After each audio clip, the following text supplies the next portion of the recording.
नमस्कार किसान भाइयों, सुपर क्रॉप के इस यूट्यूब चैनल में आप सभी का स्वागत है। किसान भाइयों, आज इस वीडियो के अंदर हम चर्चा करेंगे को गेहूं के खेतों के अंदर कितना फर्टिलाइजर जैसे आपकी यूरिया है, डीएपी है, एसएसपी है, उसके अलावा एमओपी है या दूसरे जो अन्य फर्टिलाइजर है वो आपको कितने प्रयोग करने हैं, कितनी उनकी जो मात्रा है वो रखनी है। उसके साथ साथ क्या है कि उनको आपके खेतों के अंदर देने का सही समय कौन सा है। उसके साथ साथ जो अभी आप यूरिया दे रहे हो, डीएपी डाल रहे हो, एसएसपी डाल रहे हो, जिनके द्वारा पौधा नाइट्रोजन ले रहा है, फॉस्फोरस ले रहा है, पोटेशियम ले रहा है, तो वो पौधे के अंदर काम कैसे करती है आपके गेहूं के अंदर। तो किसान भाइयों, अगर आपने अपने खेतों के अंदर गेहूं लगा रखी है तो यह वीडियो आपके लिए काफी उपयोगी हो सकती है। इस वीडियो को आप आखिर तक ध्यान से देखें। तो किसान भाइयों, सबसे पहले मैं आपको बताना चाहूंगा कि आपको ये पता होना जरूरी है कि जो नाइट्रोजन,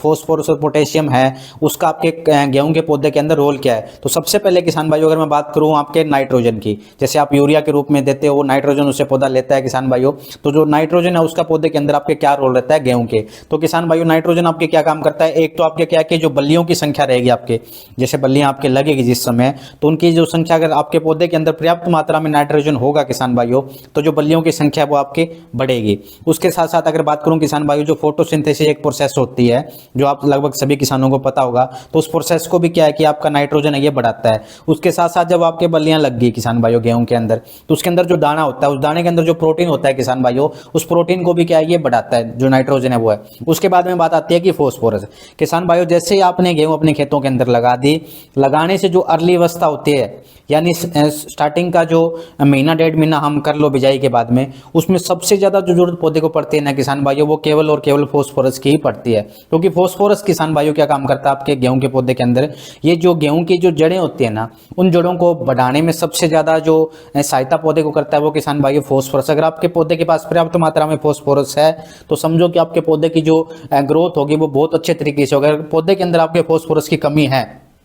वो पर्याप्त मात्रा में उसको फॉस्फोरस नहीं मिल पा रहा है किसान भाइयों, तो आपका पौधा की जो ग्रोथ है, जो आपके पौधे की जो ग्रोथ है वो अच्छे तरीके से नहीं हो पाएगी और आपका पौधा आपको कमजोर देखने को मिलेगा किसान भाइयों। उसके साथ साथ क्या है कि ये जो पौधे की जो ग्रोथ की बात आती है किसान भाइयों, यानी जैसे अभी आपने बिजाई कर दी, बिजाई करने के बाद आप कहते हो भी गेहूं थोड़ी अच्छे तरीके से बढ़े, उसमें थोड़ा कालापन आए, तो वो किसान भाइयों वो फॉस्फोरस अगर आपकी जमीन के अंदर पर्याप्त मात्रा में है, आपने नीचे अच्छे तरीके से फॉस्फोरस डाल रहा है, जितनी पौधे को जरूरत है उतना फॉस्फोरस पौधे को मिल पा रहा है जमीन के अंदर से, तो आपका जो गेहूं के जो खेत हैं, जो गेहूं का आपका पौधा है किसान भाइयों, उसकी ग्रोथ बहुत ही अच्छी होगी और वो जल्दी क्या है कि ग्रोथ करेगा। और जल्दी आपको, जैसे आप खेत में जाते हो, किसान की पहली चॉइस होती है खेत में जाऊं, बिजाई कर दी, जब गेहूं थोड़ी बड़ी होगी तो एकदम रंग काला दिखना चाहिए गेहूं का ऐसे पूरा, तो वो किसान भाई वो आपको दिखे। अगर कमी होगी उसके अंदर फॉस्फोरस की तो पौधा आपको दूर से दिखने में, अभी हाँ मेरा जो खेत है वो थोड़ा कमजोर दिख रहा है गेहूं का, या जो पौधा है वो कमजोर आपको दिखाई दे रहा है। उसके साथ साथ बात करूं किसान भाइयों अगर मैं पोटेशियम की, तो पोटेशियम क्या काम करता है किसान भाइयों,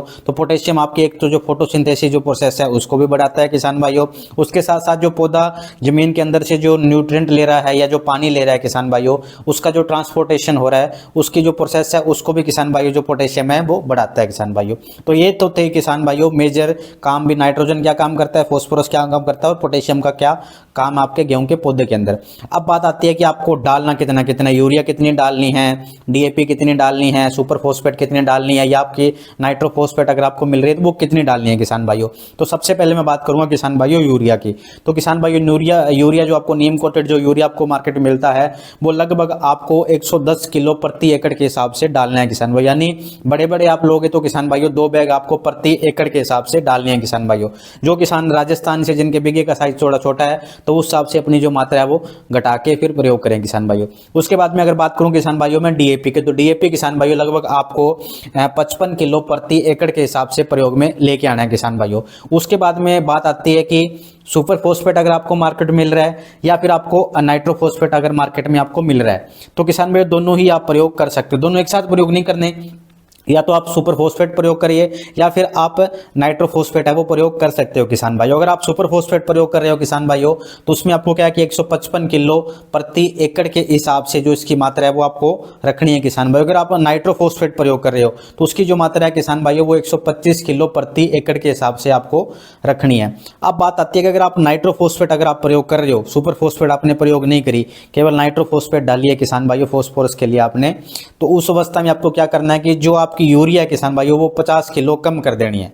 ये नहीं करना कि आपने नाइट्रोफॉस्फेट 125 किलो डाला और जो यूरिया मैंने अभी आपको बताई थी 110 किलो प्रति एकड़ के हिसाब से वो भी डाल रहे हो, तो वो नहीं करना किसान भाइयों। आपको फिर उस अवस्था में अगर आप नाइट्रोफॉस्फेट आप प्रयोग कर रहे हो तो आपको 125 किलो नाइट्रोफॉस्फेट उसके साथ साथ 60 किलो यूरिया ही प्रयोग करनी है। केवल 50 किलो जो आपका एक बैग है वो यूरिया का आपको प्रयोग में नहीं लेके आना, यूरिया की मात्रा आपको घटा देनी है किसान भाइयों। उसके बाद में अगर आपने डीएपी प्रयोग नहीं करी फॉस्फोरस के लिए, केवल आपने एसएसपी डाली है, तो उस अवस्था में आपको क्या करना है कि जब आप बिजाई कर रहे हो तो उस समय आपको 20 किलो यूरिया बिजाई के समय ही डाल देनी है। अगर आप डीएपी प्रयोग कर रहे हो तो ठीक है, फिर आपको यूरिया बिजाई के समय डालने की जरूरत नहीं है। अगर आप डीएपी प्रयोग नहीं कर रहे फॉस्फोरस के लिए, केवल सुपर फॉस्फेट है वही आपने प्रयोग में लेके आ रहे हो बिजाई के समय, तो आपको क्या कि उस समय आपको 20 किलो यूरिया बिजाई के समय अपने गेहूं के खेतों के अंदर डालनी है किसान भाइयों। अब बात आती है कि डालना कैसे कैसे, समय क्या क्या रखना है। तो किसान भाइयों डीएपी, उसके बाद में सुपर फॉस्फेट है, नाइट्रोफॉस्फेट है, ये आपको बिजाई के समय किसान भाइयों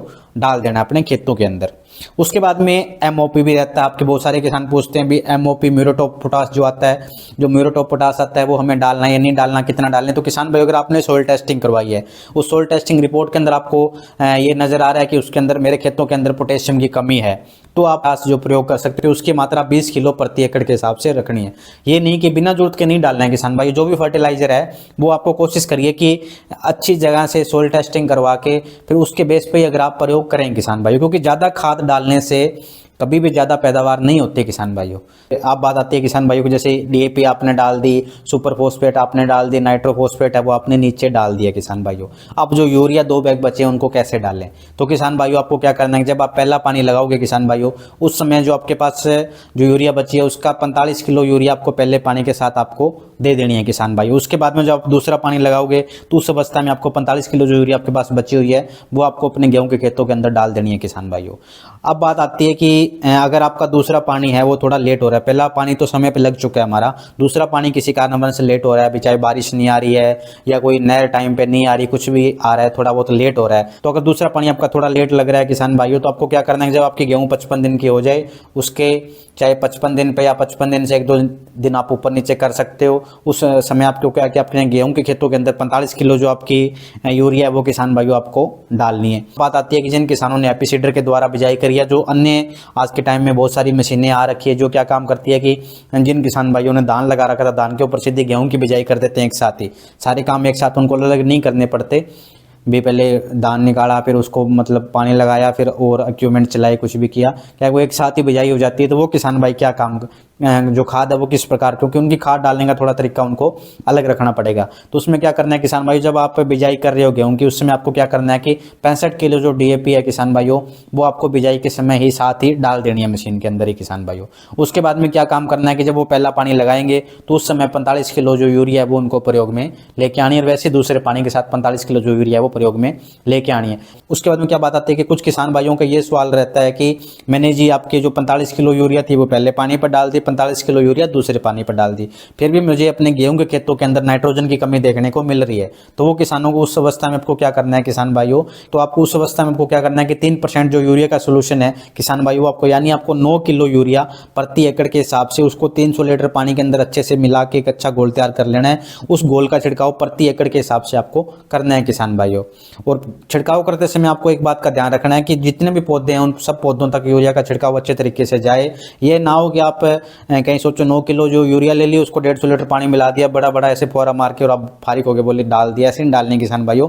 300 लीटर पानी मतलब 300 लीटर पानी उसमें डालना ही डालना है किसान भाइयों। 300 लीटर पानी आप डालोगे तो क्या है कि अच्छे तरीके से हर एक पौधे तक जो आपकी जो यूरिया की मात्रा है वो अच्छे तरीके से पहुंच पाएगी और उसका रिजल्ट भी आपको अच्छा देखने को मिलेगा। अगर पानी की मात्रा आप कम रखोगे या अच्छे तरीके से छिड़काव नहीं करोगे यूरिया का तो फिर आपको रिजल्ट है वो अच्छा देखने को नहीं मिलेगा किसान भाइयों। अगर आप 15 दिसंबर के आसपास, जिन किसान भाइयों की थोड़ी बिजाई लेट हो रही है, जो 15 दिसंबर के आसपास तक बिजाई करेंगे, तो वो किसान भाई क्या काम करेंगे, जो इतनी भी मात्रा भी मैंने बताई है, चाहे आपकी यूरिया है, डीएपी है, सुपर फॉस्फेट है या आपकी नाइट्रोफॉस्फेट है, उसकी जो मात्रा है उससे 25% घटा के ही प्रयोग में लेके आनी है किसान भाइयों। उसके बाद में जो किसान भाई राजस्थान से हैं, तो मैंने पहले बताया फिर मैं दोबारा बता रहा हूँ कि जितनी मैंने अभी मात्रा बताई है किसान भाइयों वो आपको बीघे के हिसाब से बदल के, जो भी मैंने चीजें बताई है किसान भाइयों वो एकड़ के हिसाब से थी, तो बीघे के हिसाब से थोड़ा आप उसको कम करके फिर ही प्रयोग में लेके आएंगे किसान भाइयों। किसान भाइयों अगर आपको हमारी ये वीडियो अच्छी लगी हो तो हमारे सुपर क्रॉप के यूट्यूब चैनल को जरूर सब्सक्राइब करिए। और अगर आपके खाद से संबंधित कोई भी सवाल जवाब है तो हमें नीचे कमेंट करके बताइए किसान भाइयों, हम आपके हर एक सवाल का जवाब अब देने की कोशिश करेंगे। उसके साथ साथ इस वीडियो को दूसरे किसानों तक शेयर करो ताकि सब तक जो जानकारी है वो पहुंच पाए। धन्यवाद।